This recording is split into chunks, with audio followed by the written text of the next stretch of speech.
cover now. Move to a basement or an interior room on the lowest floor of a sturdy building. Following is a flash flood warning from the National Weather Service. If you are outdoors, Is it for Indiana? Warning for Cook County in northeastern Illinois. DuPage County in northeastern Illinois. Northern Wisconsin. This was a previously alert that was issued. This was previously issued about around 45 minutes ago.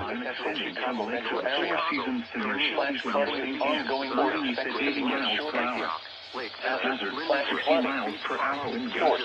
Radar. Source. Indicated. Rapid onset flooding of creeks. Damaged drainage ditches, sidings, entries, underpasses, low-lying areas, in and underground drainage areas.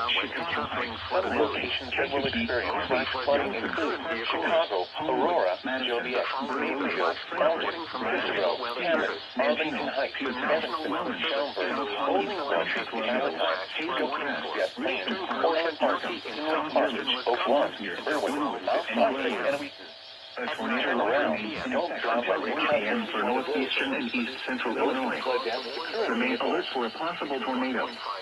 Tornadoes can develop quickly from severe thunderstorms. If you spot a tornado, go at once into the basement.